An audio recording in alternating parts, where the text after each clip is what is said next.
कोल्हापूर दक्षिण विधानसभा मतदारसंघातील महाविकास आघाडीचे उमेदवार ऋतुराज पाटील यांच्या प्रचारार्थ दऱ्याचं वडगाव इथं प्रचार फेरीचं आयोजन करण्यात आलं. या फेरीला वड्डवाडी इथून सुरुवात करण्यात आली. हातात काँग्रेसचे ध्वज, गळ्यात तिरंगी स्कार्फ आणि तिरंगी टोप्या घातलेले हजारो ग्रामस्थ या प्रचार फेरीत सहभागी झाले होते.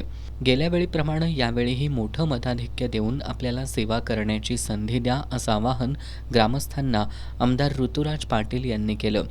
या प्रचार फेरीत सरपंच छाया मुळीक, ग्रामपंचायत सदस्य पूनम मेहतर, गीता कांबळे, उत्तम बोडके, अनिल मुळीक, संतोष कांबळे, नवनाथ मुळीक, अशोक थेरगावे, हिंदूराव बेनके, अण्णा बोडके, अरुण बोडके, कृष्णात पडले, प्रकाश कांबळे, दिलीप कांबळे, सुभाष चव्हाण, विलास मगदूम, साई सागर मगदूम, गणपती मगदूम, नाना बेनके, आर बी कांबळे, विजय कांबळे, सागर माने, सुरेखा परीट, सुनीता चव्हाण, सुरेखा लोहार, शिवाजी बोडके, तर वड्डवाडी येथील अंकुश पाटील, माजी उपसरपंच सखुबाई खाडे, पांडुरंग खोत, सतीश खोत, बळवंत कात्रे, रमेश पंडे, काशीनाथ पवार, बाजीराव खाडे, अंकुश निकम यांच्यासह तरुण मंडळांचे कार्यकर्ते मोठ्या संख्येनं सहभागी झाले होते. दुपारी आमदार ऋतुराज पाटील यांनी वडक शिवालीमध्ये प्रचार फेरी काढत मतदारांशी संवाद साधला.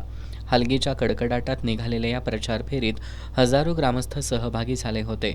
या प्रचार फेरीत सरपंच बळीराम पोवार, माजी सरपंच कृष्णात पाटील, अमर पारळे, बाजार समितीचे माजी उपसभापती NM पाटील, दत्तात्रय पारळे, संपत हरणे, संजय जगताप, वटकेश्वर सेवा संस्थेचे चेअरमन अर्जुन पाटील, हनुमान दूध संस्थेचे चेअरमन उत्तम पाटील, अनिल माने, नारायण पाटील, बाळासाहेब पाटील, प्राध्यापक निवास पाटील यांच्यासह गावातील विविध संस्थांचे पदाधिकारी आणि तरुण मंडळाचे कार्यकर्ते मोठ्या संख्येनं सहभागी झाले होते.